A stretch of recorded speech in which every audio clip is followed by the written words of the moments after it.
Today we are going to discuss the first lesson of the CBSE, and that is the known as the last lesson written by Alphonse Daudet from the Flamingo.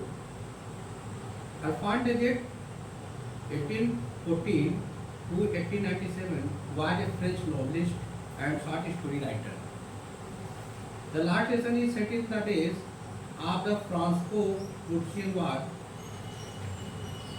1870 to 1871, in which France was defeated by Prussia, led by Bismarck.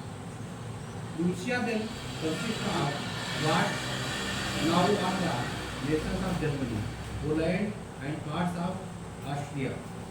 In this story, the French district of Alsace and Lorraine have passed into Prussian hands. Read the story to find out what effect this had on life at school. Starting होती है आप लोगों से। ये मैं आशा करता हूँ कि आप लोग जब भी बैठेंगे और मेरे एक्सप्लेनेशन को देखें तो you have to sit with the books. Book के साथ बैठेंगे तो आपको ज़्यादा समझ में आएगा। स्टार्ट करते हैं। I started for school very let that morning and was in great dread of A scolding. तो उस दिन मैं स्कूल के लिए बहुत देरी से चला था और फटाफट से मेरा जो डर था वो बहुत ज़्यादा बढ़ गया था। ड्रेड मतलब डर, आप स्कोल्डिंग यानी कोई हमें डांटेगा। डांटेगा कौन? Mister M Hamel. Specially because M Hamel had said, विशेषकर इसलिए कि जो हमारे मास्टर साहब थे एम हैमेल, उन्होंने हमें कहा था कि he would question us on participles, कि वो हमसे पार्टिसिपल पर प्रश्न पूछेंगे। And I did not know the first word about them. वास्तव में मैं कहूँ तो मैं पार्टिसिपल का पहला शब्द भी नहीं जानता था। For a moment I thought of running away and spending the day out of door. एक क्षण के लिए मैंने सोचा था कि मैं जो है भाग जाऊँ, सुबह सुबह मैं भाग जाऊँ एंड स्पेंडिंग द डे, और पूरा दिन जो है आउट ऑफ डोर, मैं घर के बाहर बिता। It was so warm so bright, और जो सुबह थी वो बहुत ज़्यादा उसमें गर्मी थी और बहुत ही चमकीली थी। The birds were chirping at the edge of the woods, और जाहिर सी बात है कि लकड़ियों के जो आपके वुड्स मतलब यहाँ पे जंगल है, तो जंगल के किनारे पर जो चिड़िया थी वो चहक रही थी। चहकने मतलब क्या होता है? चहक रही थी। And in the open field back of the sawmill the Prussian soldiers were drilling, और जो सामिल था यानी आर्म मशीन थी, उसके पीछे जो प्रूशियन सैनिक थे वो क्या कर रहे थे? एक्सरसाइज कर रहे थे। It was are much more tempting than the rule of participants, और ये जो सारी चीज़ें थी ये मुझे ज़्यादा टेम्प्ट कर रही थी, लुभा रही थी, ठीक है, बनस्पत के हम पार्टिसिपल के रूल्स याद करें। But I had the strength to resist and hurried off to school, लेकिन वास्तविकता में ये मुझमें प्रलोभन के प्रतिरोध करने की मुझे क्षमता थी, और जाहिर सी बात है मैंने इस विचार को हटाया कि मैं स्कूल नहीं जाऊँगा। तेजी से मैं स्कूल की ओर बढ़ चला। हरीड आपका मतलब होता है तेजी से बढ़ जाना। When I passed the town hall, there was a crowd in front of the bulletin board. तो जब मैं टाउन हॉल को पार किया तो मुझे बुलेटिन बोर्ड अर्थात जो हमारा नोटिस बोर्ड है उसके समझ बहुत सारी भीड़ दिखाई पड़ी थी। For the last 2 years, all our bad news and come from there. पिछले 2 वर्षों से लगातार इसी नोटिस बोर्ड से हमें बुरी खबरें मिल रही थी। The last battles, the draft, the orders of commanding officers. तो वास्तविकता में यही से हमें लड़ाई हार जाने की खबर मिलती थी, यही से हमें सूखा यानी द ड्राफ्ट मतलब सूखा पड़ने की, देश में सूखा पड़ गया है इसकी खबर मिलती थी। The orders of the commanding officers, और यही हमारे कमांडिंग ऑफिसर का ऑर्डर भी हुआ करते थे।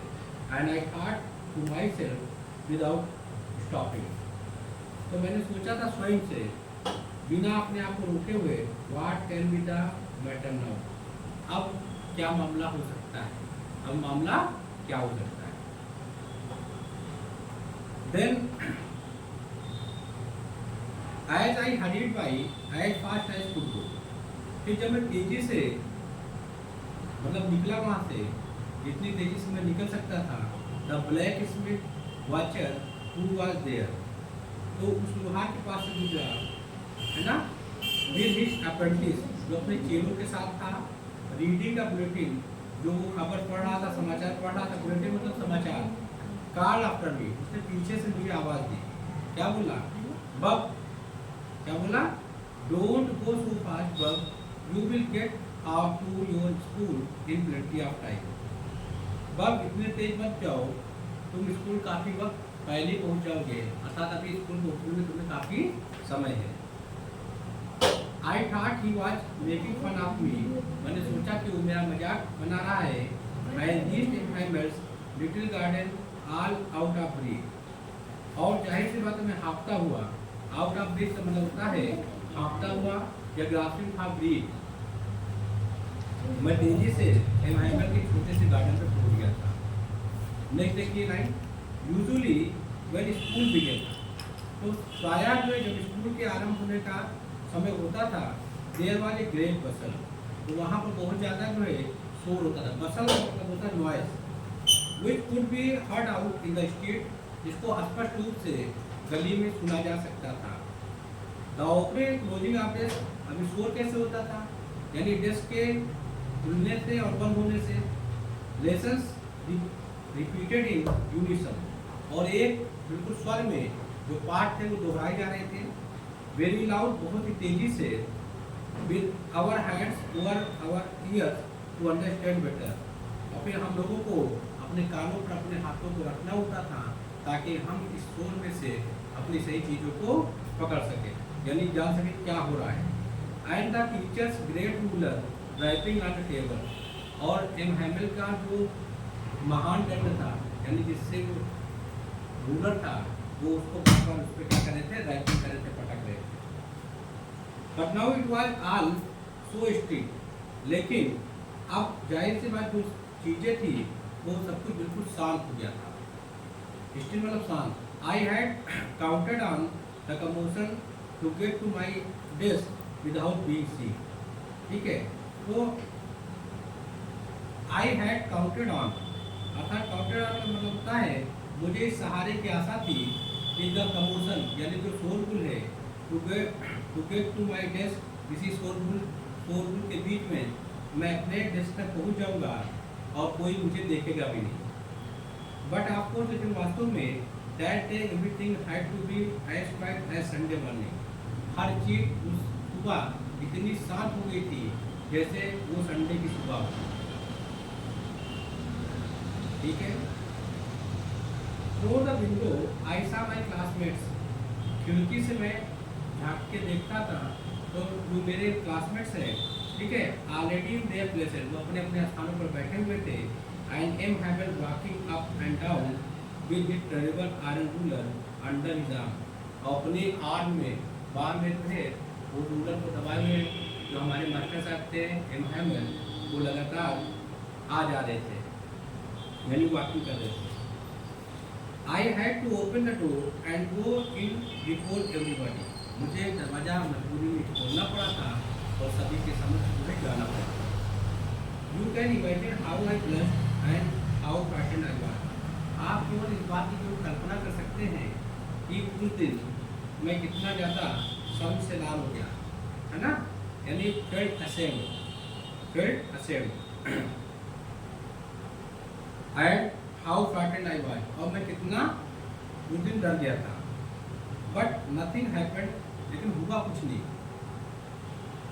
M Hamel saw me and said very kindly, M Hamel जो हमारे मास्टर साहब थे उन्होंने हमें देखा, यानी मुझे देखा, और उन्हें बहुत ही नम्रतापूर्वक मुझसे कहा, go to your place quickly, तेजी से अपने स्थान पर पहुंच जाओ, little friend, we were beginning without you, हम मतलब फ्रेंड, हम तुम्हारे आए बगैर ही लेसन को स्टार्ट करने वाले थे। I jump over the bench and sat down at my desk, तो बेंच के ऊपर से कूदकर मैं प्री डेस्क पर पहुंच गया था। Not all till then when I had got a little cover my pride. और तब तक मैं डर पर कोई भी काबू नहीं कर पाया था। Did I see that our teacher had on his beautiful green coat? और फिर मैंने देखा था कि जो हमारे टीचर हैं उन्होंने अपनी हरे रंग का कोट पहने हुआ था। His felt shirt, उनकी लहरदार जो शर्टें थी, and a little black silk cap, और उनके सर पर काले रंग की टोपी थी। All embroidered, और ये सारे के सारे डेकोरेटेड विद एम्ब्रॉयडरी, यानी कढ़ी हुई थी। क्या थी? कढ़ी हुई थी। That he never wore except an infection and fly days। और ये जो पोशाक थी ये एम हैमल सर वो केवल स्पेशल अकेजन पर पहनते थे। एक जब उन्हें किसी को प्राइज देना होता था यानी पुरस्कार देना होता था, और दूसरा जब कहीं उनको निरीक्षण या इंस्पेक्शन करना होता था। Beside the whole school seem so strange and solemn. इसके अतिरिक्त पूरा का पूरा जो स्कूल था वो बहुत ज़्यादा सरप्राइज था एंड सोलेम, और बहुत ही जो है ज़्यादा गंभीर दिख रहा था। सीरियस, सोलेम मतलब होता है serious. But the thing that surprise me most was to see on the back benches. लेकिन जो चीज़ें मुझे सबसे ज़्यादा आश्चर्यचकित कर देने वाली थी वो ये थी कि जो बैक बेंचेस थी दैट वर ऑलवेज एम्प्टी, जो हमेशा खाली रहा करती थी। The village people sitting partly like ourselves. वहाँ पर जो विलेज पीपुल है, गाँव वासी थे, तो हमारे जैसे बिल्कुल साथ से बैठे थे। उसमें क्या था? ओल्ड हासल, ठीक है, विद हिज 3 कॉर्नर हैट, उसके तिकोनी टोपी पहन रखी थी। द फार्मर मेयर, जो पूर्व का मेयर थे, ठीक है, द फार्मर पोस्ट मास्टर, पूर्व पोस्ट मास्टर थे, एंड सेवरल अदर्स बिसाइड्स, और कई अन्य भी थे इन लोगों के अतिरिक्त। एवरीबॉडी लुक सैड, सभी व्यक्ति बहुत ज़्यादा दुखी दिखाई पड़ रहे थे। And Hauser had bought an old primer, और उस दिन जो हासन था वो अपनी पुरानी जो प्राइमर लेकर के आया था।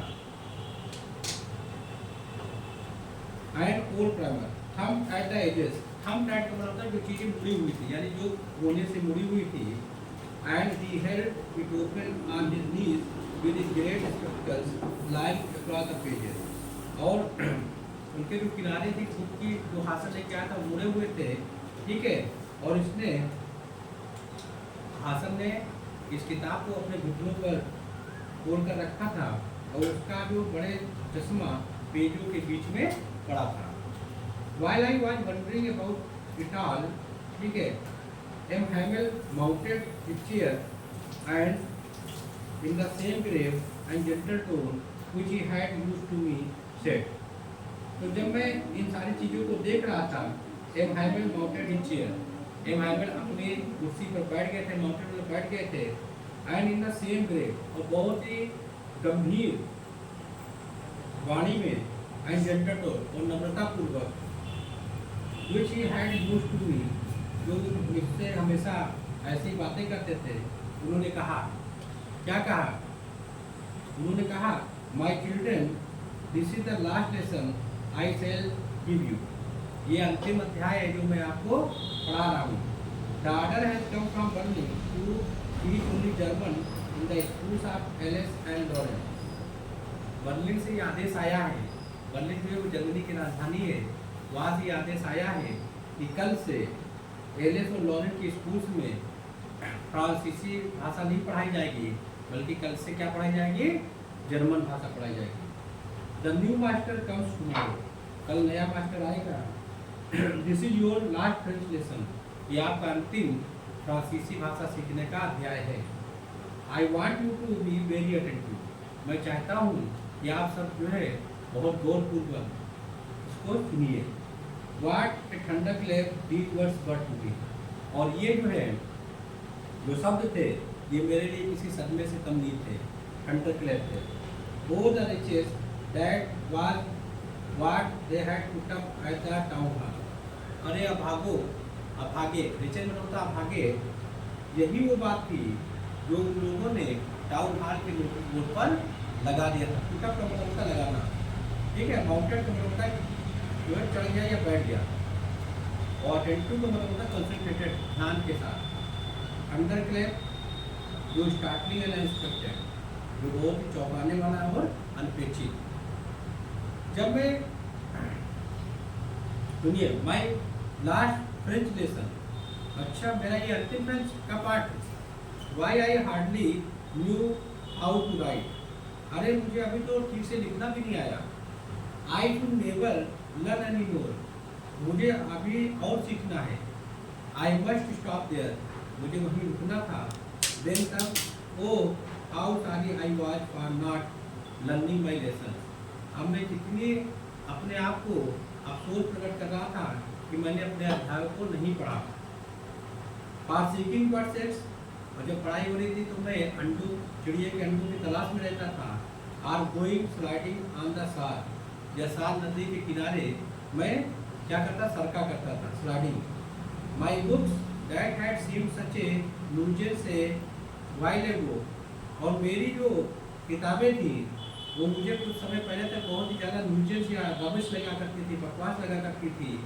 सो हैवी टू कैरी, इसे ले जाने में मुझे बहुत बोझ सा महसूस होता था। ठीक है। My grammar and my history of the saints, और मेरी हिस्ट्री की किताब और ग्रामर की जो बुक थी वह ओल्ड फ्रेंड्स, अब वो मेरे पुराने मित्रों में तब्दील हो गई थी। Now that I could not give, इसको मैं छोड़ नहीं सकता था। ठीक है ना, गिव मतलब छोड़ना। And M Hamel to the idea that he was going away, और एम हैमल को भी the idea that he was going away, ये विचार कि वो दूर जा रहे थे। That I should never see him, और मैं अगेन, और मैं उनसे फिर दोबारा नहीं मिलूंगा। Made me forget all about the ruler and how cranky he was, जब मुझे ये बात की पता लगी तो मैं उनके दंड के बारे में, यानी रूलर के बारे में, और उनके संकीपन के बारे में, ठीक है, यानी उनका जो स्टेज बिहेवियर था उनके बारे में पूर्ण रूप से भूल चुका था। पुअर मैन, बेचारा, it was in honour of the last lesson that he had put on the fine Sunday cloth, तो जाहिर सी बात है इस अंतिम पाठ के सम्मान में आज उन्होंने रविवार के दिन पहने जाने वाले, ठीक है, बढ़िया कपड़े पहने थे। And now I understood why the old man of the village were sitting there in the back of the room, और मैं अभी जान गया था कि क्यों गांव के जो वृद्ध व्यक्ति थे वो कमरे के पीछे बैठे थे। It was because they were sorry too, ये इसलिए था कि वो लोग भी बहुत ही अफसोस में उनको लग रहा था that they had not gone to school more, कि अब वो और ज़्यादा स्कूल नहीं जा पाएंगे। It was their way of thanking our master for his 40 years of faithful service, और ये उनका तरीका था, ठीक है, कि वो हमारे मास्टर साहब को जिन्होंने 40 वर्ष की बहुत ही विश्वसनीय, बहुत ही वफादारीपूर्ण, सिंसियर सेवा दी थी।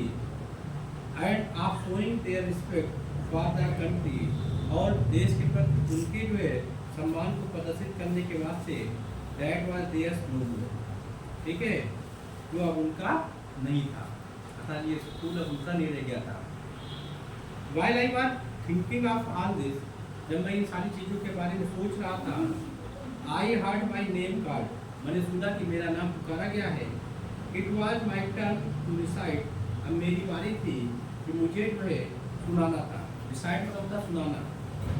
What would I not have given to able to say that dreadful rule for the participant of, और पार्टिसिपेंट के उन जो भयानक नियमों को सुनाने के योग्य बनने के लिए मैं क्या कुछ ना दे देता, ठीक है। Very loud and clear and without one mistake, और अगर मैं उन्हें ऊंचे स्वर में बिना किसी गलती के सुना सकता। But I got mixed up on the first words and stood there. लेकिन जैसे ही प्रथम शब्दों पर कि मैं जो क्या हो गया था, भ्रमित हो गया था। मिक्स्ड मतलब था भ्रमित हो जाना, ठीक है, या कंफ्यूज। I stood there, और मैं वहाँ खड़ा था, holding on to my desk, मैं अपनी डेस्क को पकड़े हुए था। My heart beating, मेरा दिल जो धड़क रहा था, and not daring to look up, और मेरी हिम्मत नहीं हो रही थी कि मैं नजरें उठाकर उसे देख सकूं। डेयर का मतलब होता है हिम्मत, और रिसाइट का मतलब होता है सुनाना। नहीं देखिए, आई हर्ड एम हैमल से टू मी, मैंने सुना कि एम हैमल जो है वो मुझसे कह रहे थे, आई वांट स्कोल्ड यू, मैं तुम्हें डांटूंगा नहीं, स्कोल्ड मतलब डांटना। Little friend, you must feel bad enough, तुम्हें पहले ही बहुत ज़्यादा बुरा लगा था। सी हाउ इट इज, देखो कैसे, ये क्या बात है। Every day we have said to our self, प्रतिदिन हम स्वयं से कहते हैं वाह, वाह मतलब वाह। देखिए, I have plenty of time, मेरे पास बहुत समय है। आई लर्न इट टुमारो, मैं इसे कल सीख लूंगा। And now you see where we have come out, और अब जो है आप देखो हम कहाँ निकल आए। अरे ठीक है, that's the great trouble with else's, ठीक है, एल्सेस क्या लिखा, एल्सेस के साथ यही बड़ी मुसीबत है। She puts off learning till tomorrow, ठीक है, तो पढ़ने का काम वो कल के लिए टाल देता था। Now those fellow out there will have to right to say to you, अब उनसे लोगों का भी अधिकार है कि वो भी आपसे कहें कि हम कल पढ़ेंगे। हाउ इज इट, आपको कैसा होगा। You pretend to be French में, तुम चाहे बहाने बना लो कि तुम फ्रांसीसी भाषा के विशेषज्ञ हो, and at you can neither speak nor write your own language, लेकिन मैं कह सकता हूँ, मैं अभी भी कह सकता हूँ कि ना तो तुम्हें अपनी भाषा पढ़नी आती है ठीक से, बोलनी आती है, और ना तुम उसे लिख सकते हो। But you are not the worst, लेकिन ध्यान रखो तुम सबसे बुरे नहीं हो। Little friend, poor little friend, ठीक है, बेचारे नन्हे friend, we have all a great deal to reproach ourselves with, ठीक है, तो बहुत बातों के लिए हम सबको अपने आप को दोष देना होगा।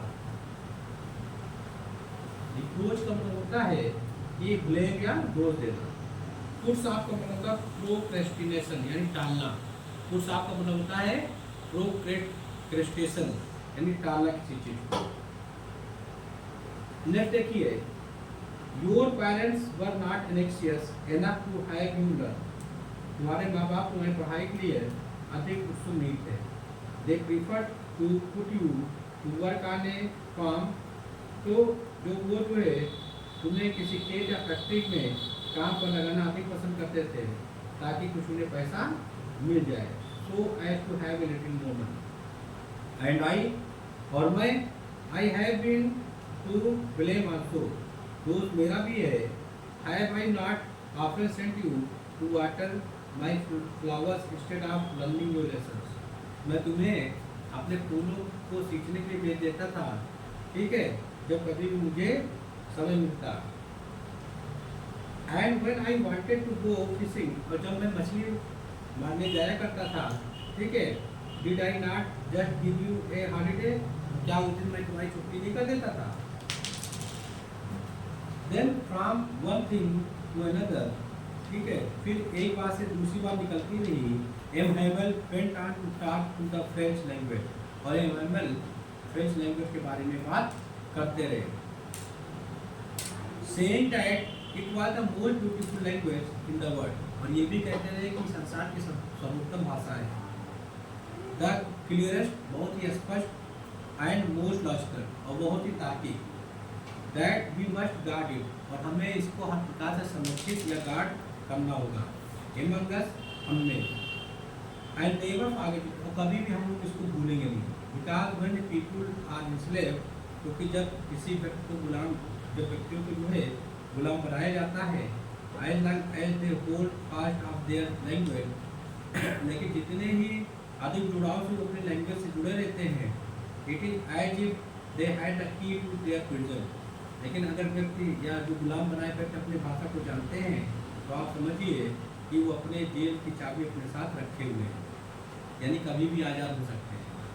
Then he open a grammar and read us our lesson, तब उन्होंने फ्रेंच ग्रामर की एक बुक निकाली और उन्होंने इसको पढ़ के हमें सुनाया। I was amazed to see how well I understood it. मैं इस बात को जानकर बहुत ही ज़्यादा और चक्का लग गया था, अमेज हो गया था, ठीक है, और मुझे ये अच्छी तरीके से समझ में आ रही थी। All he said seem too easy, so easy. जो उन्होंने कहा था वो बहुत ही आसान मुझे लग रहा था और बहुत ही आसान लग रहा था। आई थिंक, मैं सोचता हूँ, मैं ये भी सोचता हूँ that I had never listen so carefully, कि शायद उनके द्वारा पढ़ाए पाठों को हम इतनी ज़्यादा सावधानी से नहीं सुना था। And that he had never explain everything with so much patience. साथ ही मैं ये भी बात कहूँगा कि इतने ज़्यादा पेशेंस के साथ उन्होंने हर चीज़ को कभी व्याख्या भी नहीं दी थी, यानी एक्सप्लेन भी नहीं किया था। इट सीम्ड ऑलमोस्ट, है ना, अधिकतर यही चीज़ प्रतीत होती थी, I if the poor man wanted to give us all he knew, कि वो बेचारा व्यक्ति अर्थात हमारे जो मास्टर साहब हैं मेहमान, वो सब चीज़ जो वो जानते थे हमें दे देना चाहते थे बिफोर गोइंग अवे, जाने से पहले। And to put it all into our heads at one stroke. One stroke मतलब एक ही बार में वो पूरी के पूरा जो पाठ था वो हमारे मस्तिष्क में उड़ेल देना चाहते थे, या हमारे सिरों में डाल देना चाहते थे, भर देना चाहते थे। आफ्टर द ग्रामर, जो ग्रामर की क्लास में क्या हुआ, after the grammar we had a lesson in writing. जैसे ग्रामर क्लास खत्म होती है, हम लोगों की क्लास जो है लिखने की आ जाती है। That day M Hamel had give copy for us, और उस दिन में इम्हाइमल हमारे लिए एक नई कॉपी लेके आया था, written in a beautiful brown pen, जिसमें बहुत ही सुंदर गोल लिखावट से लिखा गया था, फ्रांस अल्सेस फ्रांस अल्सेस। तो इसमें लिखा है कि फ्रांस अल्सेस फ्रांस अल्सेस। तो दे लुक लाइक फ्लैग्स। तो ये जो सब थे ये ऐसे प्रदर्शित होते जैसे झंडे हो, floating everywhere in the school room. और ये स्कूल के कमरे में हर जगह जैसे तैर रहे थे। Hung from the rod at the top of our desk, और हमारे डेस्क में के जो सिरे हैं उस पर ये रॉड से लटके हुए हों। You are to have seen how everyone set to work. अब आपको ये देखना चाहिए कि कैसे प्रत्येक व्यक्ति अपने काम में लगा हुआ था, and how quiet it was. और देखो कितना जो है यहाँ पर शांति थी। The only sound was the scratching of the pens over the paper. केवल अगर आवाज़ आ रही थी तो वो सिर्फ इसकी आ रही थी कि पेपर पर कैसे पेन चल रहे थे, यानी पेपर पर केवल पेन चलने की आवाज़ आ रही थी। वन सब मीटर्स फ्लू इन, ठीक है, यहाँ तक कि कुछ गुमरैले अब उड़े भी, but nobody paid any attention to them. लेकिन किसी ने भी उन्हें उधर ध्यान ही नहीं दिया। नॉट इवन द लिटियस्ट वन, मतलब बिल्कुल छोटा व्यक्ति भी, who were right on pressing their fish hooks, जो लगातार जो है who were right on pressing their fish hooks, जो मछली पकड़ने के हुक प्रेस यानी काफी पर करते रहे, मानो यह भी फ्रेंच ही हो। I think that was French too. On the roof, ठीक है, छत पर the pigeons flew very low, जो बैठे हुए कबूतर थे वो बहुत धीरे गति से कूद कर रहे थे। And I thought to myself, और मैंने स्वयं सोचा था, will they make them sing in a German even the pigeons? क्या वे इनसे भी जर्मन में गवाएंगे, अर्थात कबूतरों से भी? Whenever I looked up from my writing, I saw, और जब भी मैंने अपनी राइटिंग से ऊपर की ओर देखा, मैंने देखा था I saw Emmanuel sitting motionless in his chair, कि बिना कोई गति किए हुए गतिहीन अवस्था में इमैनुअल अपनी सीट पर बैठे थे, and gazing first at one thing, और एक ही चीज़ को बहुत ही गौर से गेज कर रहे थे, ढूंढ रहे थे। देन एट अनदर पेज दूसरी चीज़ को ढूंढ रहे थे। I if he wanted to fix in his mind, कि वो अपने मस्तिष्क में इस चीज़ को बिठा लेना चाहते थे, just how everything located in the little school room. इस छोटे से स्कूल रूम में कहाँ पर कौन सी चीज़ लगी हुई है।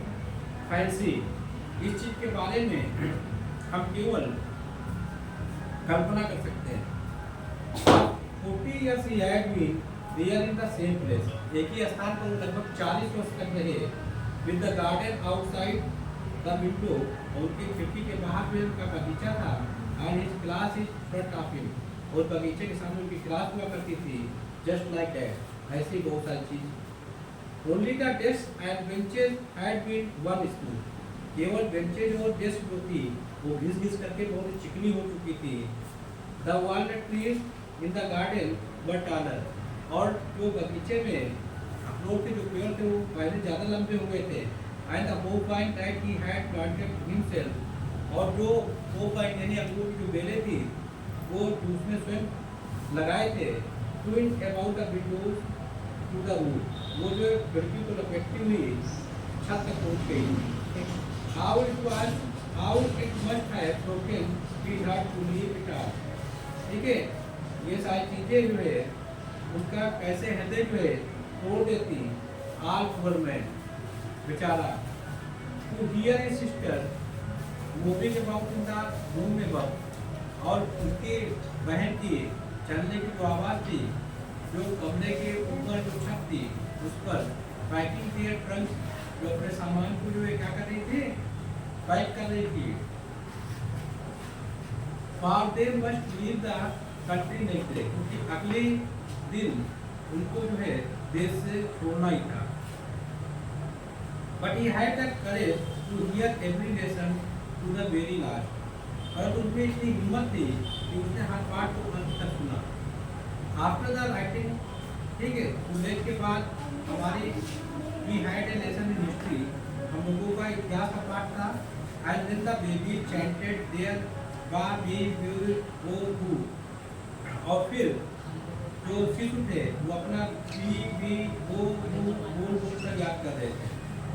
Down there at the back of the room, old Hasan had put on his spectacles, और जो कमरे के बिल्कुल बूढ़े हासन ने अपना चश्मा पहन लिया था, ठीक है। Holding his primer in both hands, दोनों हाथों से वो अपने प्राइमर को पकड़े हुआ था, होल्ड किया हुआ था। Spell the letters with them, और उन्हीं की सहायता से वो अच्छा पढ़ने का प्रयत्न कर रहा था। You could see that he too was crying, तुम देख सकते हो कि वो भी रो रहा था। His voice trembled with emotions, और उसकी जो बात थी उसमें कपकपी थी और भावना भी थी। And it was so funny to hear him that we are wanted to laugh, और उसे सुनना, इसका सुनना बहुत ही ज़्यादा मनोरंजक था और हम सभी हंसना चाहते थे। एंड क्राई, और रोना भी चाहते थे।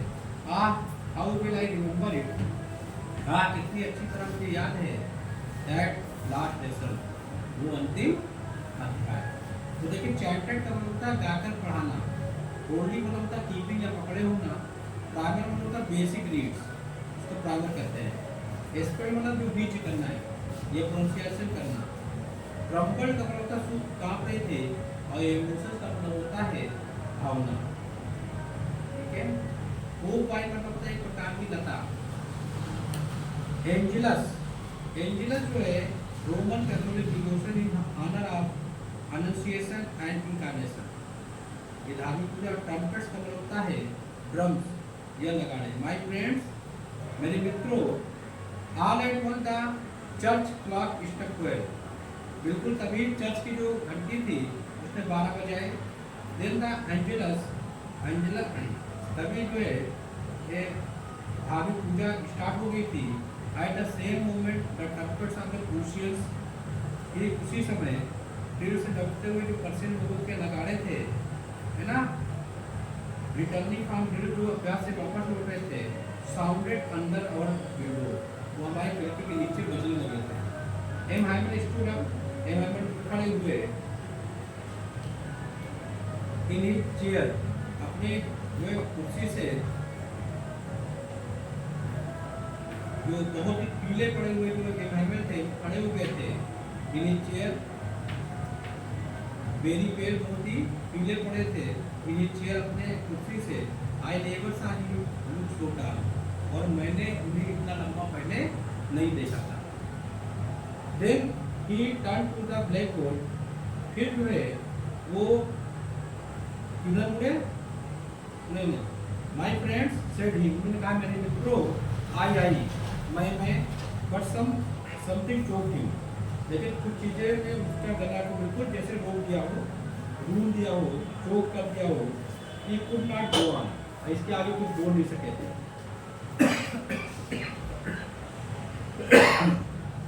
Then he turned to the blackboard, फिर वो ब्लैकबोर्ड का मुड़े, took a piece of चाक का एक टुकड़ा उठाया, and और bearing on with all his might, अपनी पूरी शक्ति लगाकर, he wrote as large as he could, वो उतना बड़ा अच्छा लिख सके जितना वो लिख सकते थे, ठीक है।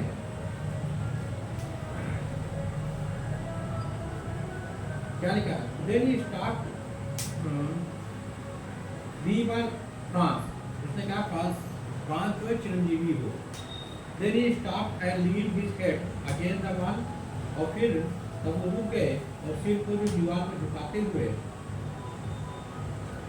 and without a word, और बिना एक शब्द भी बोले, he made a gesture to us with his hand, उन्होंने बिना कोई शब्द बोले उन्होंने हमें अपने हाथ से ये संकेत किया, स्कूल इज डिसमिस्ड, स्कूल समाप्त हुआ, यू मे गो, तुम जा सकते